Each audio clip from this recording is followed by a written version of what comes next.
Hey guys, Josh here for another round review in particular, and I want to talk about how Team Falcons may have revolutionized Inferno with this little trick they've been doing. So I say effectively overall, let's just get the map up here really quickly. So what Falcons tend to do in particular is that they put 4 onto A, okay? And what they do in particular, they have Kixon in this area, throwing smokes and just jiggle picking here and keeping this effectively blocked off. Now, to give a brief summary of the strategy, what this does, it actually flips over to script. Generally speaking, on Inferno, the T's can fake having banana, have no one actually committed here. But this actually flips to script, where if there's T's here, they can't push into sight if there's a smoke up, because there could be 2 CTs on the B site, calling that bluff in particular and negating it. And this is how Team Falcons use that to their advantage and actually win around this half by round from it. So we'll get started from it right now. We'll go through it around bit by bit. So you can see here, obviously Monacy, Deagles, Famasas, stuff like that, basically nothing. So let's get to the round start. Okay, so the round start already you can see in the top left corner, basically Tezes with a smoke, Nico with a smoke, comes to here with Kixon, okay, initially. So as you can see here, Nico throws his smoke, and Tezes, as you can see, he's already thrown his smoke as well. You can see here, all to this area. This is very crucial to strategy overall because Kixon is going to need at least 3 smokes to save at least a minute to make sure Vitality can't push here in particular.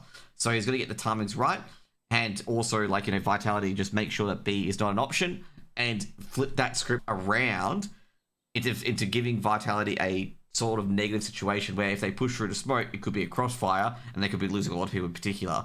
Now, Kixon's position here is very important, but we'll highlight that later on as we go on in the video. So you can see the deed is done. Nico does the default as per usual. He plays the aggressive outside player as well, the Deagle, throws his Molotov, and then runs. Now, he immediately runs back to reinforce A as well, and Kixon starts the utility barrage to make it feel like that 2 players are on B at least, okay? 2 players are on B at least. And now, the Kixon just lining up the nades. You get the lurk play coming in from Mezzy. Mezzy just making sure to look away from any flashes, any aggression. The mid-wall smoke is up. And Kixon, trying to simulate that there's a second player at B, trying to do a lot of aggressive moves, trying to move in to contest banana, even though this is just basically a paper tiger. So in the situation, even if Kixon goes down here, it does not matter because Mezzy's going to expect the second player to be there and expect that retaining player to go back to here in particular in a normal gun round. Obviously, this is a half buy, so that may not occur. So this kill is, suddenly inconsequential. It does make the A side a bit weaker. However, since they didn't get a kill there, they're going to go to the A side instead, given they showed aggressive B presence. So Vitality are thinking there are 2 here, but there actually isn't 2 here. They're actually all on the A side instead. Now, Mezzy will recontest this in particular. And now look at where Kixon's position is now. Okay, so Kixon will now play from CT, okay? And this is a good position from Kixon in particular. So Kixon can throw a CT smoke, doesn't have to get initiate at all. And also, not to mention as well, with that CT smoke, he can go onto site to defend.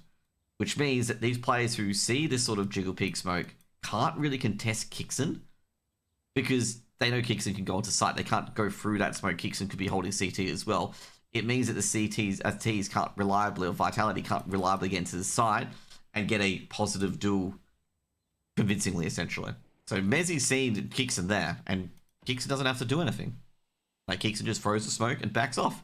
Mezzy can't really, aggress in here at all because he doesn't know about the second player. He doesn't see that second player, okay? So since he only sees a CT player, he can only safely assume it's a crossfire, which reverses the script, which means that this little bluff here of 0 Ts here does not matter at all now because they've recalled that bluff of only having 1 B. So it's a 1-on-1 duel here. Realistically speaking, down here, there's a 4A for the CTs. And these guys are not going to realize that. You can see now, later on, that it's going to end up positively for them. So we're going to flip up to the A site. Nico and a few others there as well. Flames leading the charge. And Flames, we got 1 D by Monacy. Good flash. But 1 D by Monacy is just waiting there. And you can see here already that the site is falling apart. Like, they're going to keep the site. Apex does trade out. Monacy will get another. And it's just after Apex. And you can see here, they're rallying. Mezzy's trying to rail back from B, while Kixon's rotating from CT as well. And you can see now that this 4v4 has been a free-for-free trade against a half par, which puts a big chance for the CTs to win this, in particular of Team Falcons. So the A strategy is essentially counteracted Vitality's streak at this stage. Is actually going to reward Falcons with their first CT round. Apex goes down and Tezes takes care of Mezzi, and that is a round overall. So you can see here in particular, like the main things that are in play at this is that this position is very, very important for Kickstart because it allows him to portray that there's a crossfire like that, and also allows him to smoke off this area, which means it denies any information from the T's and Banana. The T's Banana can't really push this because if they push it to a crossfire, it's likely going to be a negative duel. It is likely going to be they'll lose pieces in particular. And if they don't get a clean entry on the B bomb site, it's the round over essentially.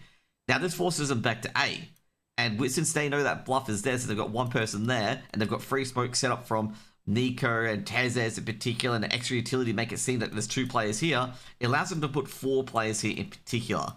And you can't make a gamble that there's only 1 player here very, very often. So they have to go to the A site, and when they hit the A site, they can get completely stymied, in particular like they did in this round. In a later round, Nico actually becomes a early flank. He actually doesn't get involved in flanks like this and basically takes the legs out of Vitality basically on the A side execute as well. So I'm beginning to wonder, will this be the new sort of meta going into Inferno? Like, will this be like one of these strategies where you just pull it out of your back pocket and be like, hey, let's put 4 in A. First of all, we get Nico cue some aggression on B, make sure he seems present, and then layer off grenade to make it seem like there's 2 players there. And bang, you know, you've got your bluff set up, which means you've actually got a 1-on-1 here instead. And you got 4 on A in particular, which is a strong defense on A. You can stymie any sort of aggression on A.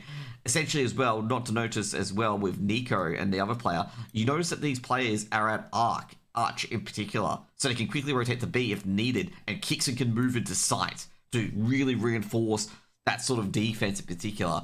And we could see this, some of the meta of these rounds shift in particular, or we can see a lot of the T sides really bluff Banana and actually push into sites. Let me know in the comments on what you guys think. See you guys for now.